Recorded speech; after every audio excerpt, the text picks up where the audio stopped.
It's Elisa. Today's letter was written by my mom, Captain Sarah Allgood, on June 27th, 1971.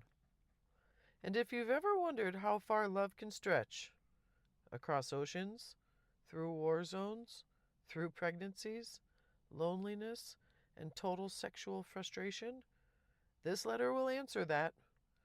It's bold, it's hilarious, it's deeply intimate, and it's very, very Sarah. She's in San Antonio, pregnant with me, trying to make it through a gloomy, rainy weekend without the man she loves. She jokes that she made it 4 full pages without saying, "I love you," just to see if she could, and then immediately admits how hard that was. Because even when she's cussing, or teasing, or flirting through the page, everything she writes comes from that same deep well of love and longing. You'll also hear about the neighborhood kids asking if my dad ever made hickeys on her neck, her frustration with missing a special delivery letter, and the way she brings his photo to bed just to feel close. It's wild, it's raw, and it's real. And the fact that this letter still exists still blows my mind. My dad kept it in Vietnam and brought it back home. It sat for decades in a storage unit in Big Sky, Montana, through snowstorms and summers and sub-zero nights, and somehow stayed dry, safe, intact, and now I get to read it to you. 27 June. Hi, precious darling. Well, this has been another shitty, rainy, depressing day for your wife. Jan, Pam, and myself had breakfast at Joy's this morning. I had a couple beers. I got a splinter on the deck. I came home, took 2 aspirin, crawled in bed. I don't know why, but my damn head ached so badly. I took a nap, and when I awakened it was gone. I don't know if the beer did it or simple depression. I felt fine afterwards. The walls began to close in on me, too. I walked out front. Melinda from next door was standing out front watching the rain. She invited me over for a drink and conversation. Steve was with Gene Myers playing bridge with his group. I had 2 drinks with her. I enjoyed talking to someone different. Also, I promised Jan I'd be down for tacos, so I had to leave. She was having Buck and the 4 kids over, plus Joy and Pam and myself. His kids are so damn cute. Of course they're crazy about me. You understand. They're teenagers, except one. She's 11. Ha. The others remind her constantly she isn't in the swing because of her age.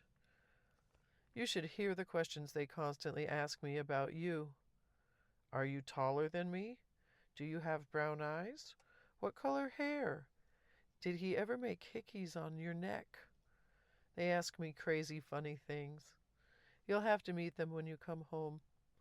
They wanted to know if they could come and visit Jan and myself when their dad leaves. Janine, 13, said, "After all, you're going to need some kids around to keep you company when you retire." I think we'd be perfect. Don't you think that's cute? Also, can they come and see the baby when it's born and old enough?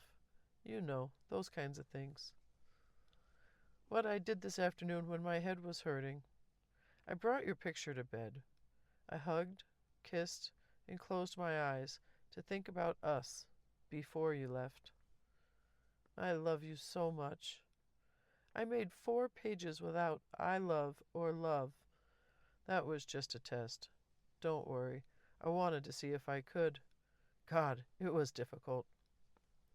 Anyway, I thought of the many little things I love so much about my darling. How you let me rest my head on your shoulder while you would hold me. A little love peck on my eyes, on my hair. All the nice, precious things. Sometimes you play with my boobs and queef. Well, just sometimes, huh? Baby, I love you so very much. I hope my weekends get better. I came home from Jam's twice to see if I had a special delivery letter.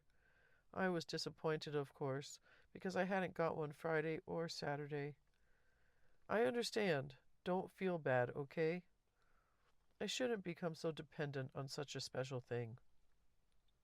If you were here right now, I'd run my hands over your beautiful hairy chest, kiss your nipples, even though you say it doesn't turn you on, and work my way down to your toes and back, stopping in the area of my handsome 10.5-inch dong. How does that sound? Occasionally a kiss on the mouth might be in order. Baby, I'm yours, only yours. I'm horny, but only for my precious husband. I'll just continue putting quarters in, thinking of you. Hang on. When R&R finally gets here, you're the one who's going to be raped. I'll close now and bring out my faithful rubber dong. Soon, very soon, it shall be replaced with your long, hard, 10.5-inch shaft, right? My panties are wet just writing this letter.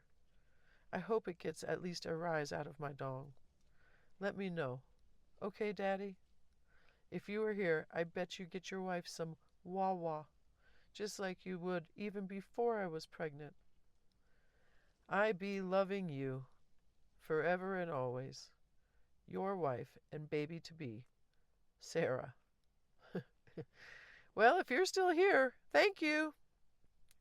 These letters are deeply personal, and reading them out loud, especially ones like this, is sometimes emotional, sometimes awkward, and always a little vulnerable. But I do it because this is how I honor them. This is how I keep their story alive. And I know that not everyone gets a love like this. One that's playful, passionate, and still going strong across a war zone. I didn't fully understand it myself until I started reading these, one by one. If this made you laugh, or feel something, or remember someone, I'd love to hear from you. You can message me on Facebook at the Allgoods Love, or leave a comment on YouTube. The podcast is there too, and I read every message. And of course, you can always find more at theallgoodslove.com. Thanks for listening.